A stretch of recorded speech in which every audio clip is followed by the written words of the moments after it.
वहीं हमारे साथ इसी पर अधिक चर्चा के लिए नवीन आनंद जोशी वरिष्ठ पत्रकार हमारे साथ जुड़ चुके हैं। तो नवीन जी, मैं आपका पहले तो हमारे साथ जुड़ने के लिए बहुत बहुत स्वागत करती हूं। जी नवीन जी, जैसा कि तीसरे चरण के मतदान हो रहे हैं और मतदान में हम देख रहे हैं कि कई ऐसी सीटें हैं जो कि चर्चा का विषय बनी हुई है।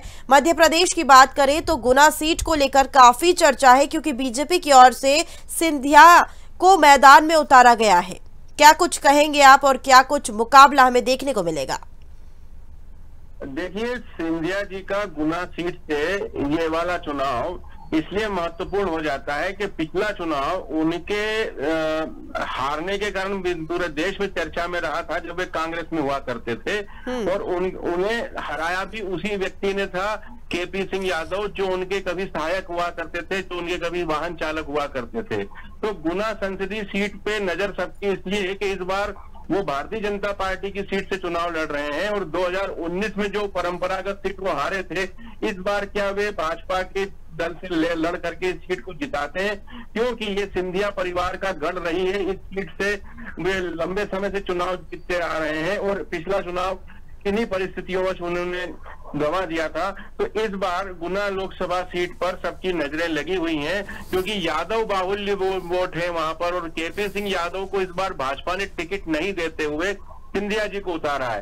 तो कहीं न कहीं वहां सबोटेज की स्थिति भी निर्मित हुई है, ऐसा सूत्रों का कहना है। अब आप ये देखिए, आज जिन सीटों पर चुनाव हो रहा है वहां पर कहीं सीएम के दावेदार हैं या कहीं सीएम रह चुके वो लोग हैं। ज्योतिरादित्य सिंधिया की हम बात कर ले, मैं पूर्व सीएम का दावेदार थे। इधर हम बात कर ले शिवराज सिंह चौहान, जो विदिशा सीट से चुनाव लड़ रहे हैं, ये भी चर्चा का केंद्र रही है। राजगढ़ सीट की बात करें तो वहां पर भी पूर्व सीएम दिग्विजय सिंह ताल ठोक कर खड़े हुए हैं।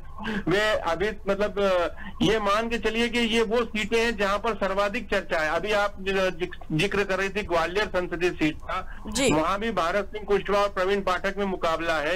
ये भी बहुत चुनौतीपूर्ण मुकाबला कहा जा रहा है। और मुरैना में खास तौर पर यह कहा जा रहा है कि यहाँ पर कांग्रेस मजबूत स्थिति में चुनाव लड़ रही है, क्योंकि बीजेपी के शिवमंगल सिंह तोमर का मुकाबला कांग्रेस के सत्यपाल सिकरवार से हो रहा है। तो कहीं ना कहीं ये जिन सीटों का हम जिक्र कर रहे हैं, ये पूरे देश में चर्चा का केंद्र बनी हुई है।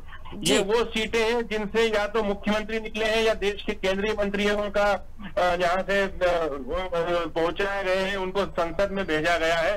तो कहीं ना कहीं इन सीटों पर यदि हम जिक्र करें तो सभी सीटें महत्वपूर्ण कही जाती है। और आज सुबह से मतदान शुरू हुआ है। मतदान हालांकि सुबह ही जितना ज्यादा हो सकेगा वही अच्छा होगा, क्योंकि 40 डिग्री टेम्परेचर है मध्य प्रदेश में। पिछले 2 दिनों से बहुत तेज गर्मी गिर रही है। तो मुझे लगता है कि 12 बजे के पहले अच्छा खासा वोटिंग हो जाना चाहिए। लोग घरों से सुबह जल्दी निकल रहे हैं, ये अच्छा संकेत है। नवीन जी, एक सवाल ये भी उठता है कि आखिर जो पहले चरण और दूसरे चरण के मुकाबले में लगातार हमें वोटिंग कम देखने को मिल रही है, वोटिंग रेट जो है वो लगातार घटती जा रही है, आखिर क्या कुछ कारण है? क्योंकि देखिए, लोकसभा चुनाव में उत्साह के साथ लोगों को वोटिंग करना चाहिए। हम देख पाते कि लगातार जो है राम मंदिर के निर्माण के बाद बीजेपी की एक लहर मध्य प्रदेश और सभी राज्यों में देखने को मिल रही थी, लेकिन आखिर क्या कुछ कारण है कि वोटिंग रेट जो है कम होती जा रही है? देखिए, ये पूरे सभी राजनीतिक दल इस पर चिंतन कर रहे हैं, चुनाव आयोग भी इस पर बहुत विचार कर रहा है। और इस बार जो 2 चरण आप जिनका बात कर रही हैं, उन पर जो वोटिंग परसेंटेज कम हुआ है, वो इसका कारण 2 कारण कहे जाते हैं। एक तो भीषण गर्मी की शुरुआत है, दूसरा विवाह का शादियों का बहुत सीजन था, उसके कारण भी हुआ है। तीसरा ये है कि मतदाता को अप्रोच करने में राजनीतिक दल भी असफल रहे हैं। राजनीतिक दलों ने जिस तरीके से जनसंपर्क और प्रचार अभियान होना चाहिए था, वो उन 2 चरणों में नजर नहीं आया। केवल सभाएं ही बड़े नेताओं की, लेकिन जो कार्यकर्ता टोली बना करके जो घर घर जाया करते थे, जो मतदाता पर्ची खुद देने जाते थे, लोगों से घर पर जाकर के मिलते थे, बातचीत करते थे, उनसे अपनापन बन जाता था, ऐसा इन चुनावों में नजर नहीं आ रहा है। तो वोटर थोड़ा सा साइलेंट तो है ही, साथ में उसने अपने आप को दूर भी कर लिया। और कई परिस्थितियां ऐसी निर्मित हो गई जिनके कारण मुझे ऐसा लगता है कि चुनाव आयोग को इस पर नए सिरे से सोचना चाहिए। गर्मी का मौसम छोड़ करके भी चुनाव कराए जा सकते हैं, ठंड के दिनों में भी चुनाव कराए जा सकते थे। क्या वजह है 6 महीने पीछे या 6 महीने आगे करने में कोई असुविधा नहीं है, लेकिन वोटर सबसे ज्यादा मौसम का परेशानी उठाता है। मौसम के कारण उसको जाने में दिक्कतें होती है।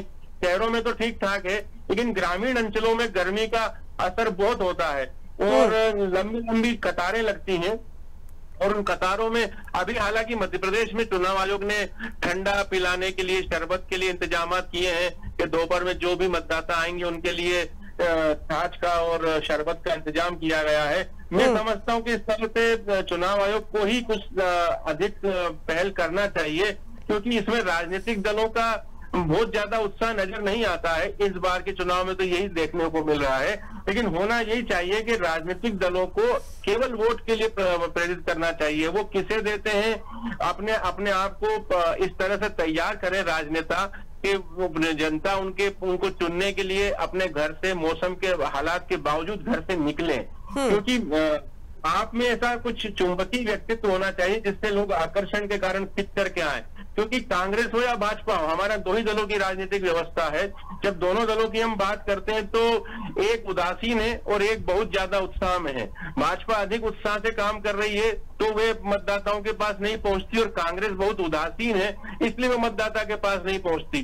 तो ऐसे में मतदाता तो ठगा हुआ है, और 2 चरणों में जो चूक हुई है दोनों राजनीतिक दलों की तरफ से हुई है, और उसमें हम कह सकते हैं कि वो जो प्रतिशत गिरा है लगभग वो 2 चरणों में 1 करोड़ के लगभग वोटर्स ने अपना, मतलब ये हम बात कर लें यदि पूरा प्रतिशत अभी निकाला जाए तो लगभग 1 करोड़ लोग दोनों चरणों में वोटर्स थे जो वोट देना नहीं पहुंचे हैं।